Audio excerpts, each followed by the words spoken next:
renewed impetus during the Labor Day holiday. Textiles, fabrics, and clothes are being showcased in the third stage of the ongoing Canton Fair in the southern Chinese city of Guangzhou. First Republic Bank has become the second largest regional bank in the U.S. to fail in just a few weeks. We found out what it means for the American economy going forward. Good evening from Beijing, and this is Global Business on CGTN. I'm Lily Lu. The surge in holiday travel continues during China's first May Day break since the easing of COVID restrictions. The Transport Ministry says that 160 million passengers were made in the first 3 days via railways, roads, airlines, and waterways. And that's 2.5 times the same period of last year. 49 million trips were made on Monday. Rail journeys on May the 1st were up by 580%, and air travel rose by 650%. 33 million trips were expected on roads and waterways on the 2nd of May. The Labor Day holiday is providing a major boost to the tourism market in China, as evidenced by the growing number of outbound travelers from the country. The growth is particularly significant given the lackluster state of global tourism industry over the past 3 years. Let's take a closer look. There are over 1.2 million passengers per day passing through airport customs during the Labor Day holiday. And China's Immigration Administration said this number is nearly 60% higher compared to a pre-pandemic 2019, almost doubling the figures from the COVID-affected 2022. One of Beijing's airports recently resumed direct flights to 16 cities, including Seoul, Amsterdam, and Doha, just in time to serve the travel rush. 4月29号到5月3号 Daxing Airport is now preparing to serve over 320,000 people through the 5-day holiday, and we are flexible and fully staffed to cope with travel peaks. Daxing Airport and several others in the south have reported a peak in tourist arrival in the beginning of the holiday. 2 days ago, there were over 1 million passengers passing through Shenzhen, most of whom were traveling via Hong Kong. Miss Yi was one of these travelers. I'm traveling to Dubai from Hong Kong. I have been looking forward to this trip since long time ago. There is also a growing trend among Chinese outbound travelers to seek out once lesser-known destinations, such as Iran and Egypt. While these travelers typically participate in group tours, they often choose tours that are tailored to meet their individual tastes. I came to Iran as I'm very interested in the country, and I'm very happy to say it's totally worth it. Convenient transport can be another determinant factor for Chinese tourists to decide to pack their bags and hit the road. 5 months after the China-Laos Railway commenced operations, travel agency Ctrip.com has spotted a rising popularity in trips from Yunnan to neighboring Laos. Traveling by train can be more cost-effective and flexible in schedule, a manager explained. According to analysts, China's enthusiasm for outbound travel is expected to continue to grow, providing a much-needed boost to the currently sluggish global tourism industry. As direct flights continue to resume and group tours become more popular among overseas travelers, the scene is set for a busy summer holiday season, which may prove even busier than the Labor Day holiday. CGTN, Wang Ke, Beijing. So why are so many people out on the road during this particular holiday? Besides the pent-up demand due to the COVID-19 pandemic, officials say that domestic tourist spots are also improving services to attract as many investors as possible. During the first 4 months of the year, nearly 56% of the Chinese people polled by the China Tourism Academy said they had plans to make trips outside of their towns. That's almost 16 percentage points higher compared with the same period in the pre-pandemic year of 2019. And for this Labor Day holiday, more people have chosen a destination 300 kilometers away or farther. Most travelers are out 4 to 7 days, and that's 44% of the total. Officials say local authorities and tourist spot management teams are doing their bit to meet the huge travel demand unleashed after the pandemic. 不管是省市是乡村，大家都为广大游客准备。 Every tourist spot in China has stepped up online marketing efforts ahead of the Labor Day holiday. They are offering discounts on tickets, developing various activities based on existing attractions, and the local governments have made more efforts to monitor prices and safety. That's also why people are more willing to go out. 包括门票减免。 Now let's get a quick check on some of the fun activities and the first-hand responses from the tourists.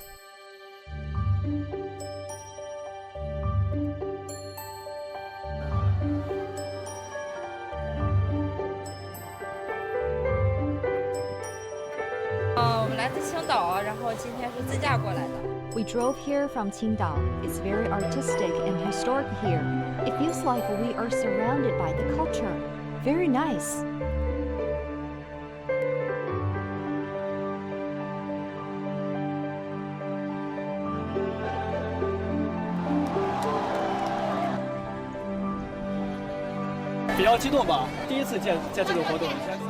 I only watched wingsuit flying online before. I'm very excited to see it for real. I saw something red flashing by so fast.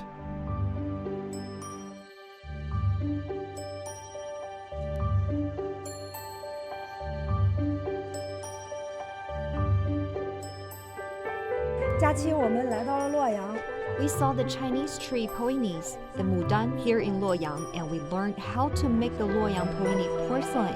The trip is so worth it.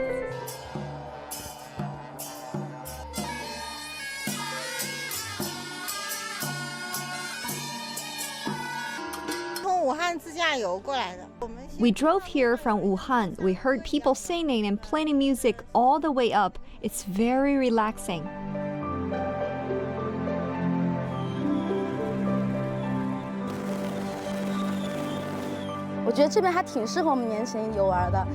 I think this is a good place for young people to hang out. We get to experience the local culture here.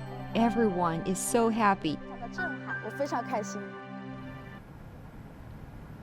And earlier, we spoke to some experts on how the travel surge seen during this Labor Day holiday will boost the tourism industry and for the global economic recovery. Take a listen.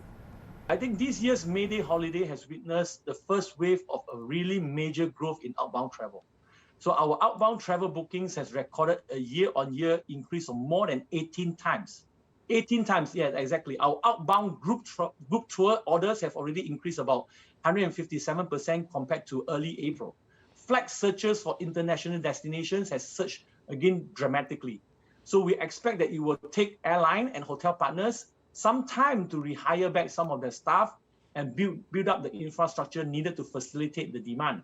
We expect outbound travel to recover to about 80% of pre-COVID level by the end of this year. So the wave and the strong pent-up demand will lead to the resumption of flights and the rapid recovery of service capabilities. Chinese tourists are very well known to have a high spending power. They prefer the luxury experience and they tend to go for luxury purchases. So that's, of course, a very big boost to the economy. And not just that, I think also with the recovery of tourism, it will also bring about the improvement in global investment. So a lot of Chinese companies will also want to expand all over the world. So not just consumer side, but also on the retail sector, also on the supplier side.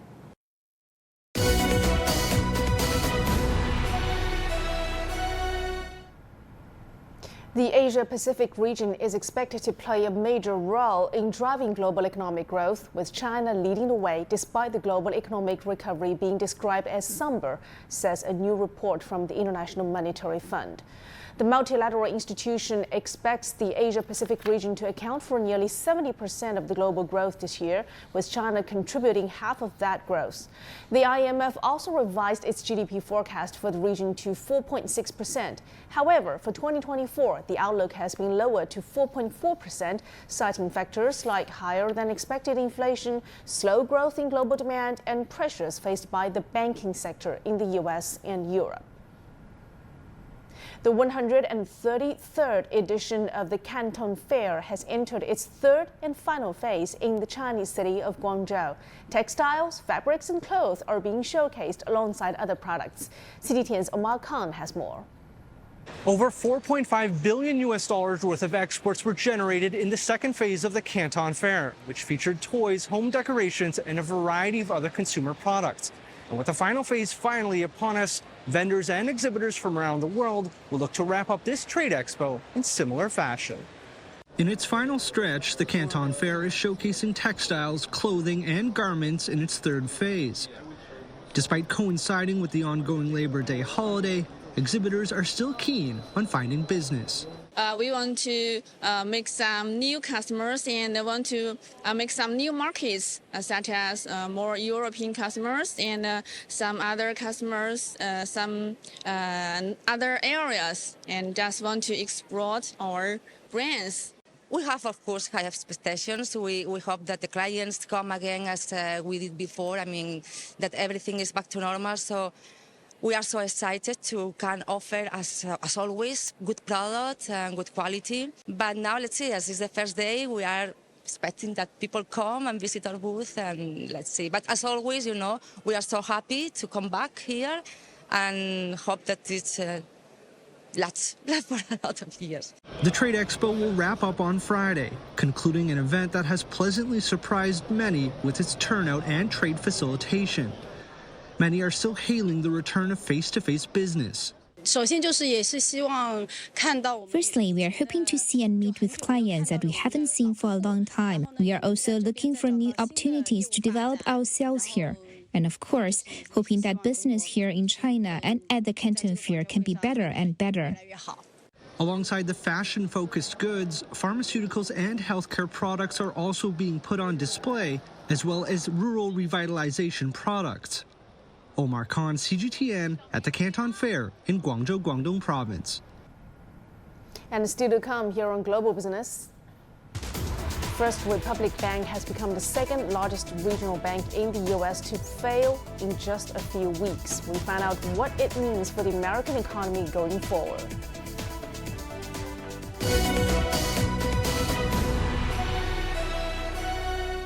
The world economy as we know it is about to change. Global Business reports highlight emerging markets, developing countries, and dynamic sectors worldwide. We feature top analysts and newsmakers to provide perspectives on every facet of business. From an on-the-ground perspective, we provide you with balanced and objective assessments. Fast, sharp, and insightful. Global Business, only on CGTN.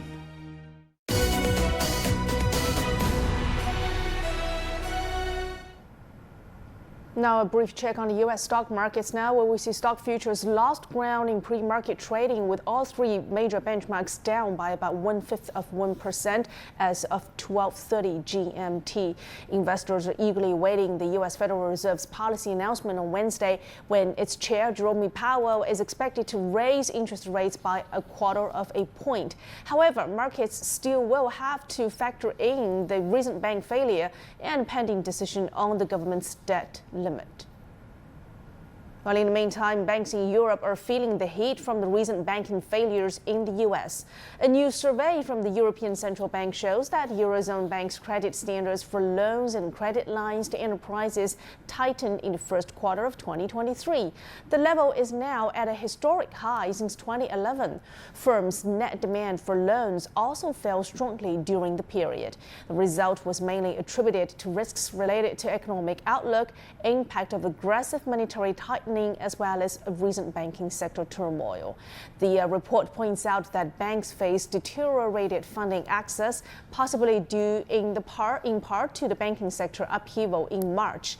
Economists expect the ECB survey might encourage the central bank to opt for a smaller increase in the future. First Republic Bank has become the second large regional bank with assets over $20 billion to fail in just a few weeks. Like Silicon Valley Bank, which was seized by the government on March the 10th, First Republic Bank catered to a wealthy clientele, which helped it to grow deposits rapidly, but may have also contributed to its undoing, while the bank's business model left it susceptible to a sudden rise in interest rates. John Terrett has more from New York. The regulators and the big banks here in New York worked all weekend to try and ensure that First Republic could go forward as a going concern. But in the end, that just simply wasn't possible. So it was taken over by the regulator, the FDIC, the Federal Deposit Insurance Corporation, who immediately organized an emergency government auction. All the banks took part in that, and it was won by the biggest of them all, JP Morgan Chase, paying $10 billion for the assets of First Republic, including the loans amounting to about $30 billion and the deposits amounting to about $92 billion, though they once had about $170 billion on their books, and they lost most of that pretty much in the last couple of weeks. Some of the rules were changed by the office that oversees the banks in America, the Comptroller of Currency, because JP Morgan Chase already had more than 10% of deposits in its care, so they altered the rules to make sure that they could have even more. Think of it like this: America's biggest bank just got even larger. President Biden, commenting on the move, said that he was pleased depositors' money would be secured. He was aware that the shareholders were taking the brunt of the pain, pleased also that taxpayers' money was basically off the hook. And he called on Congress for new tools to be able to bring those in banking to account should the need arise. First Republic is the second largest banking collapse in America, behind Washington Mutual, which fell over after the global financial crash in 2008. The question is, will there be more banking collapses to come? It seems for the time being things have stabilized. The vulnerable regional banks on people's radar showed in their latest set of earnings that they'd shored up their business, that things had been able to be stabilized. Regional banks are numerous in America and very popular, but they've always been vulnerable to things like inflation and interest rates and, of course, the uncertainty of recession. John Terrett, CGTN, the trading floor of the New York Stock Exchange. And for more discussions on the U.S. banking crisis and Federal Reserve's monetary policy, we're now joined online by John Gong, Vice President of Research and Strategy at University of International Business and Economics in Israel. John, always a pleasure to have you. So with the ongoing banking issues in the U.S., do you think that the U.S. economy can still achieve a soft landing that the Fed has hoped for? Well, I think given the scale of bank failures at this point is still very limited. I think we haven't seen the kind of contagious effect spreading across the banking industry. You know, partly also due to the very swift actions by the federal government. Nevertheless, I think the U.S. economy is indeed getting into a very difficult time. You look at the GDP growth rates, it's steadily coming down, even though I think the job market is still very robust. But the point is that the Fed is not going to be deterred by the current 2 or 3 bank failures at this point in terms of raising interest rate. Inflation is still a current and present danger to the U.S. economy. And it's also a political issue here. You know, we're very rapidly getting into the presidential campaign season towards the end of the year.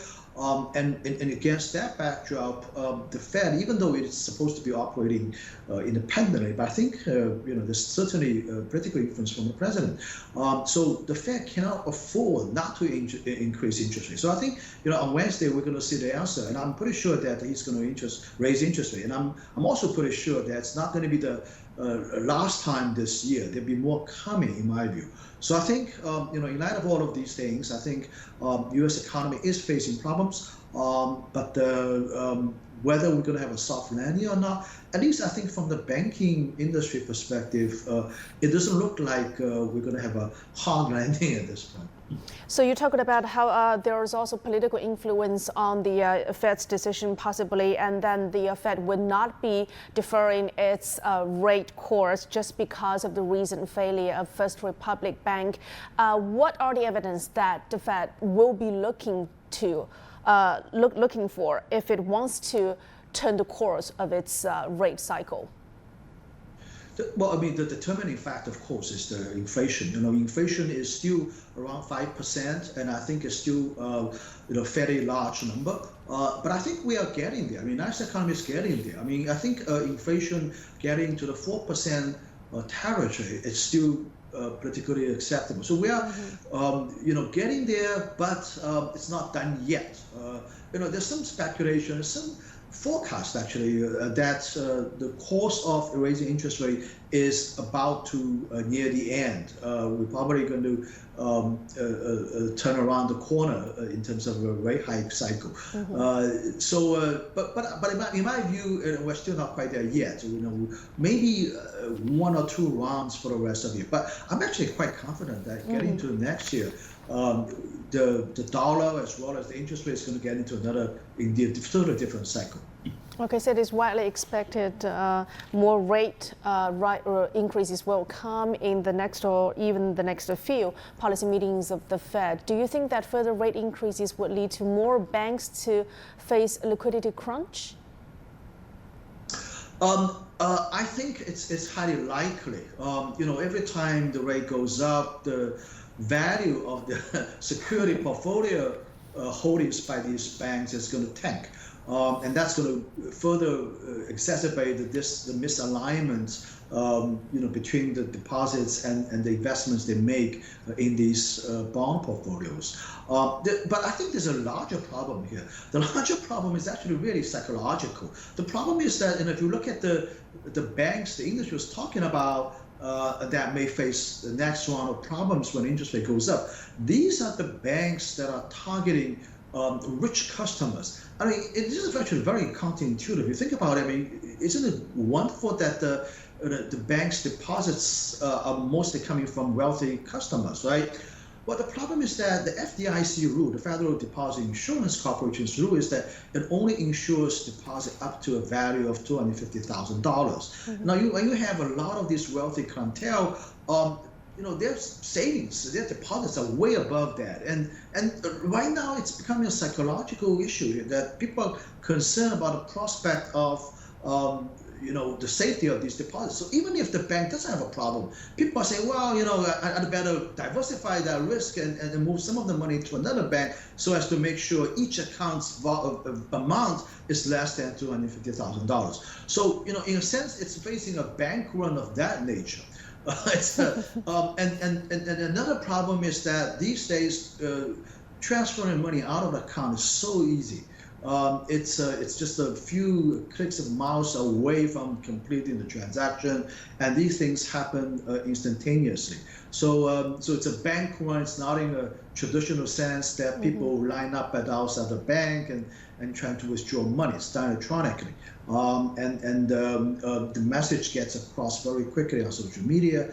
It's this kind of a new environment that these banks are facing. Certainly there's a risk, and there's a list of several banks that has been circulating on the internet that may have problems next.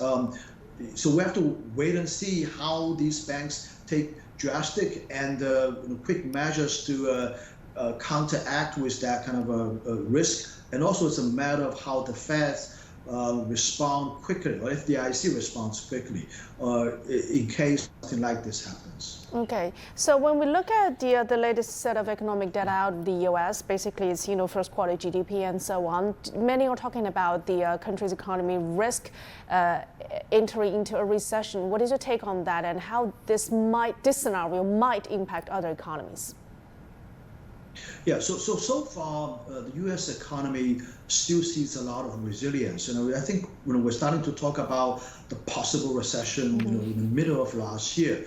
But you look at the economic performance quarter after quarter, it really hasn't met the definition of a traditional recession. 2 quarters of GDP decrease. So far, it's decelerating. That's for sure. Last quarter, the first quarter of this year, around 1%. Last quarter of last year, 2.6%. So you can see that the growth rate is coming down, but hasn't got into the contraction mode yet. There's a lot of consensus and speculation that recession is going to come sooner or later. Some people are saying that it's going to be towards the later of the year. My position on this issue is that I look at the job market. The job market is really a very important indicator. And so far, the job market still looks okay. There's a lot of resilience in the job market. Unemployment rate is still around 3%. That's a very good number in my view. So I think as long as the job market is still quite robust, that means that there's people who still have paychecks going into their bank account. That means that people are going to still spend money.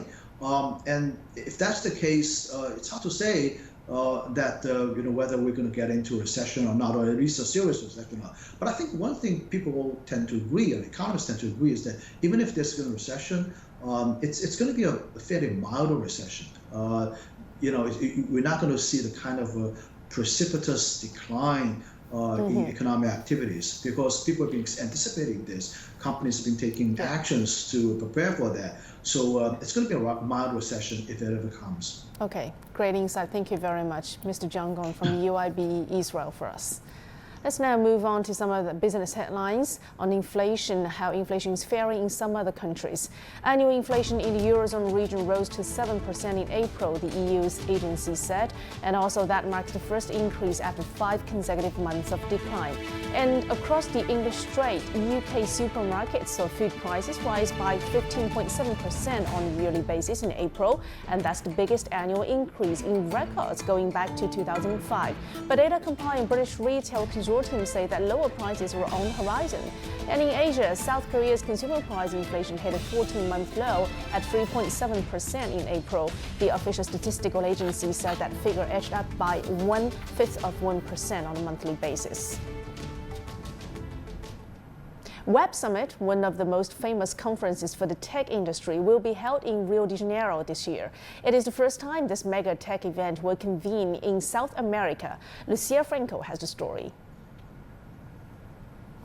This is Rio Centro in Rio de Janeiro, the largest convention center in Latin America, ready to host what is considered one of the most important tech conferences in the world, Web Summit.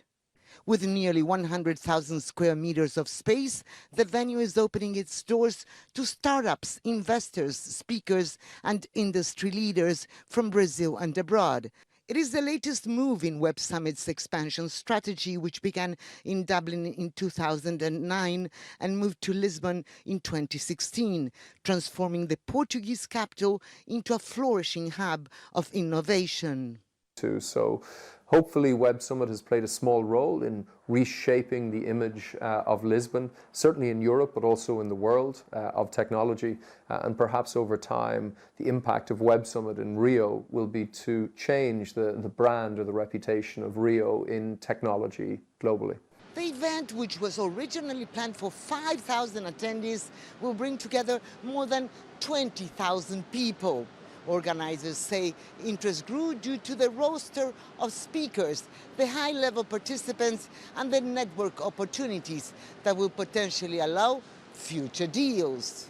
The conference comes as industry leaders say more investment in Latin America is needed.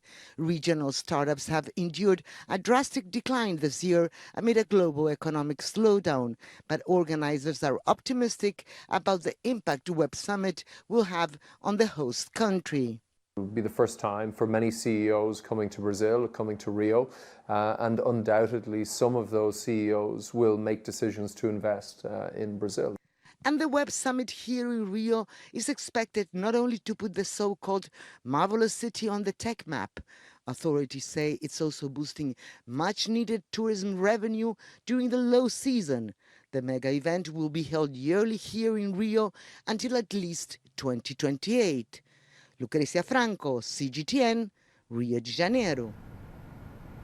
And with that, I'm closing out this edition of Global Business. But before I go, let's leave you with pictures of how Chinese people traveling across the country during this Labor Day holiday. I'm Lily Lu in Beijing. Stay tuned.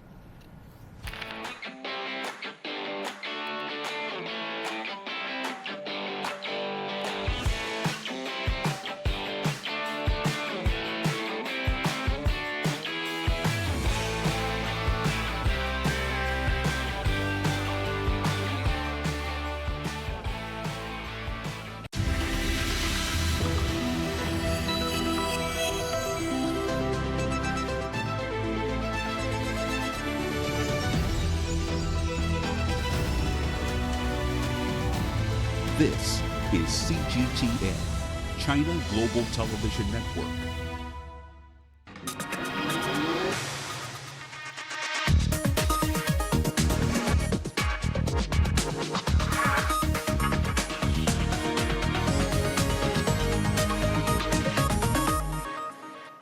From CGTN headquarters in Beijing, this is The Hub with Wang Guan. Hello and welcome to the